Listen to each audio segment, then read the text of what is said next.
In September of 1941, Moscow no longer resembled a lively metropolis. Artillery guns never turned their sight off the sky, gray airships floated in the air like the storm clouds, and windows' eyes were shut with tape that kept them from shattering during the bombings. By the night, the city hid in the darkness. Posters on every wall said, "Light in a window, perfect help to the enemy." Moscow prepared for attack. Main forces left to hold their position on the way of Germans, and the city already felt the cold breath of war. The first bombing happened a month after the war started, on the night of July 22nd, 1941. Moscow gave Germans a warm welcome. Anti-aircraft guns pierced the sky, while fighter jets held the battle in the searchlights. But bombs still reached their goals every time.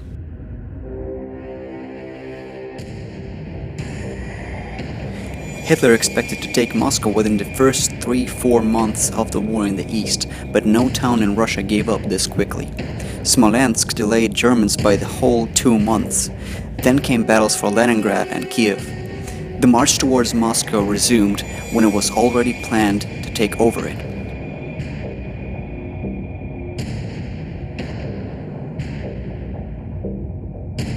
Russians expected the enemy to come along the main highway as they did earlier, so the main defensive forces were thrown along that way, which later became a fatal mistake. The central group of the German army, which always marched up front, now decided to go around the expected paths.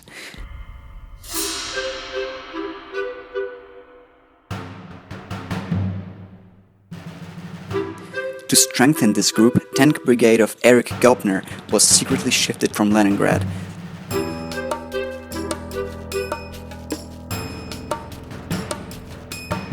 To disguise this maneuver, Germans came up with an ingenious plan. They left a radio man near Leningrad. Intercepting the signal from the familiar radio man, Russians expected the whole brigade to be near Leningrad. Thus, the first time in this war, 3 whole tank groups, each consisting of over 400 tanks, aimed for Moscow. The commanders were Hermann Goeth, who was later replaced by Heinrich Reinhardt, Heinz Guderian, and Erich Gelbner.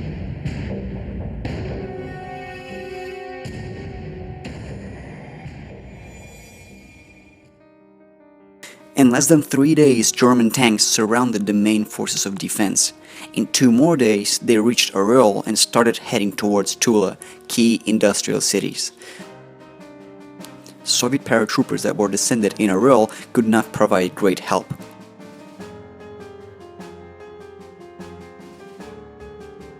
In just a little while, German tanks crashed the defense where no one expected them, on the both sides of the main highway. Stopping Germans became impossible.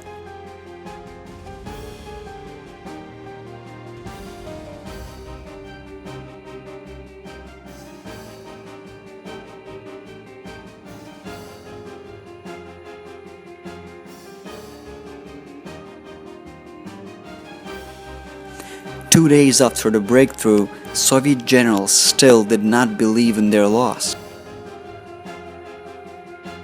Hitler, however, did not hesitate. That very day, in the Sports Palace in Berlin, he announced, "Right now, grand events are taking place at the Eastern Front. For 48 hours already, the new grandiose operation is conducted. It will lead to the final elimination of our enemy in the East."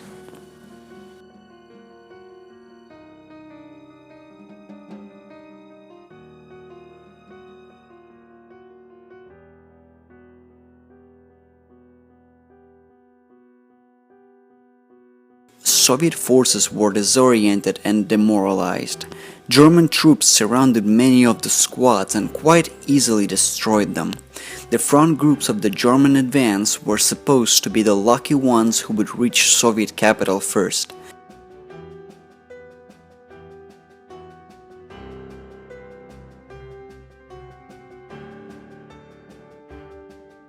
Just 205 kilometers lie between them and Moscow. Paratroopers armed only with rifles and Molotov cocktails were able to only delay Germans by a couple of hours at the Ugra River. Out of 430 men, only 29 survived. Only a truly extraordinary person could help this situation. When the size of the catastrophe became clear, Stalin asked General Georgy Zhukov to come from Leningrad. After General studied the situation, he made a simple but frightening conclusion. There is practically no defense left in the West, and a hole that we have nothing to close with. The road to Moscow is free. Most men in Moscow, be it students of military schools or simple citizens, headed west to protect Moscow, but this wasn't enough. Then Zhukov made one of the hardest decisions of World War II. He ordered to bring troops from all over the country, from the blockaded Leningrad, from the Far East attacked by the Japanese. Everyone came to protect the heart of Russia.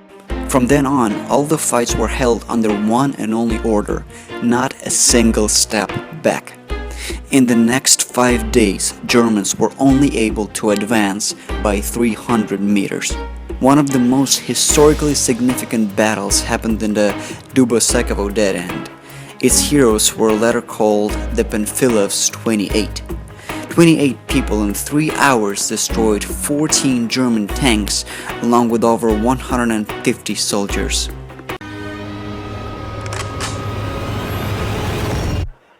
Сьогодні, хлопці, за родину помирати не треба. Сьогодні за родину пожити треба.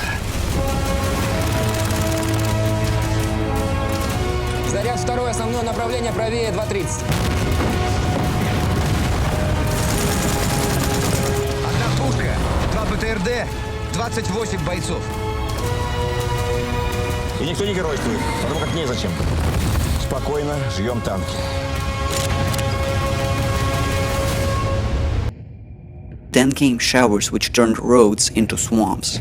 Later, the failure of German army was explained as solely the consequence of the bad weather condition.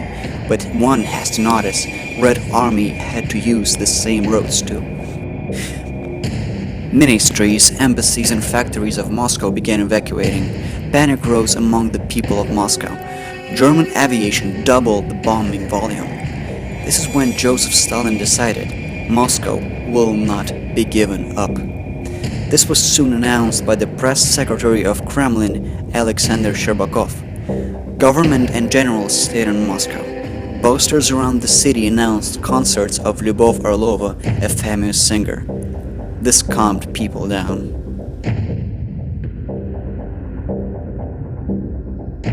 Moscow citizens helped a lot too. Factories of different non-military industries now produced machine guns and bullets.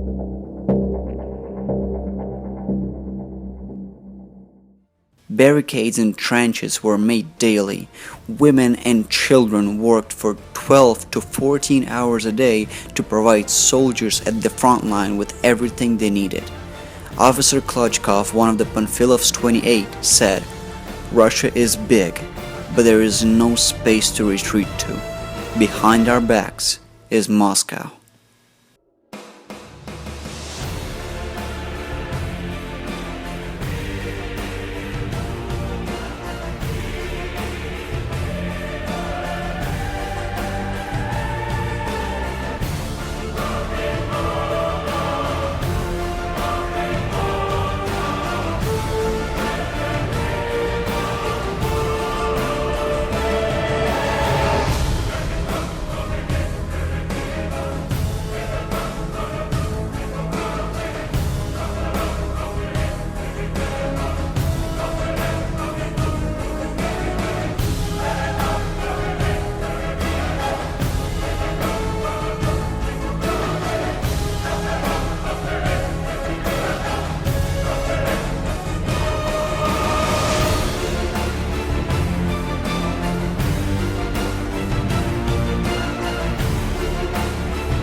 combined powers of people from all over Russia and at a cost of hundreds of thousands Russian lives, German advance was finally stopped 8 kilometers or 5 miles away from Moscow.